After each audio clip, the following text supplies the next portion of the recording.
In this video, I'm bringing you 4 tips for writing a book that is guaranteed to make your readers cry. Are you writing an emotional scene? Then you are going to want to craft your story very carefully and include what I like to call power words and power sentences. Power words are words that elicit a strong emotion from the person. So you can start by using words that my son's teacher calls juicy words.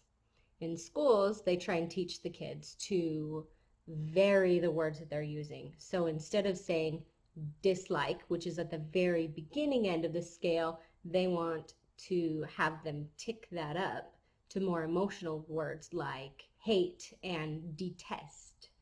There's a big difference between the meaning of dislike and detest.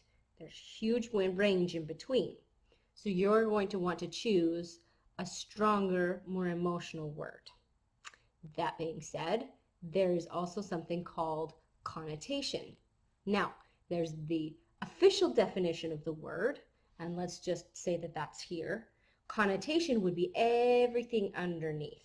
It would be the feeling that one gets when they hear that word. So you're not going to find connotation in a dictionary, but it comes fairly naturally for you when you're having a conversation with someone else. However, when you sit down to write, some of that natural ability goes out the window for all of us, really. So connotation is, like I said, the meaning underneath the definition. So for example, there's a big difference between the connotation in stubborn and the connotation in strong-willed. Stubborn has a negative connotation. So that you would call a child stubborn or an animal stubborn. Stubborn as a mule is an expression for a reason. Whereas you want a doctor or a lawyer that is strong-willed, right? Nobody wants a lawyer that's going to give up halfway through the case, or a doctor that's like, I don't know what's wrong with you.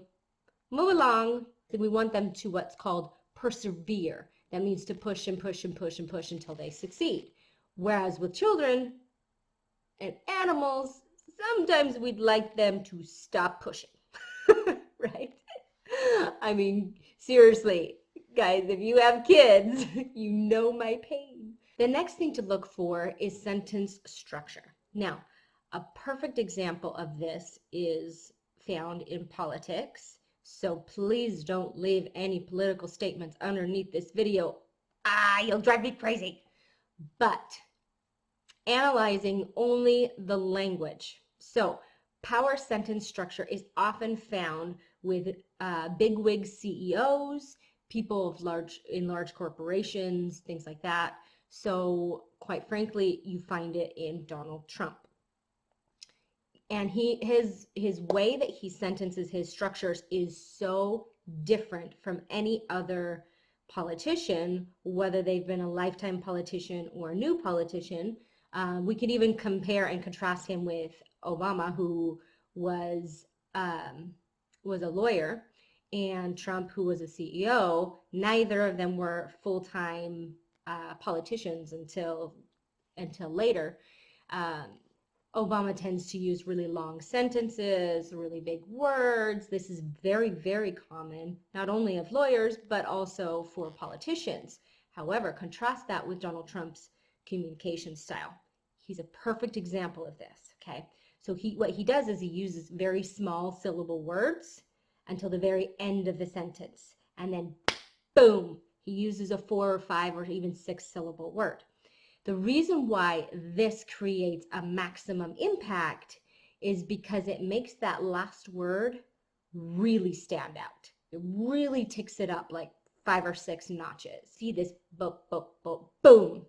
So there is risk in that, and I will share that. I'm actually going to create a follow-up video for this one where I'm talking about the mistakes and going too far and everything. So I'm not going to share the pitfalls quite yet, but there are definite pitfalls to this style, so please use it sparingly. So the last one is called 2 different things, really. It's called show versus tell, or It's called deep point of view. So when you tell something, you say, I did this. I felt that. Now, for those of you who live in America or have ever in your life played the game Taboo, it is like Taboo. Deep point of view means that all of the barriers that are between the reader and the character are just broken down. Is when you really get deep into the mind of the character. You know exactly what they're thinking, exactly what they're feeling, and what they are experiencing. And you, as the reader, experience it in real time with them. Fantastic way to write a story. However, again, I caution you, you can go too far with this. There's a common saying that says, show, don't tell. It's kind of a personal pet peeve of mine because that's not always accurate. There are going to be times you want to tell. I have another video that explains it in greater depth. I will link it for you here.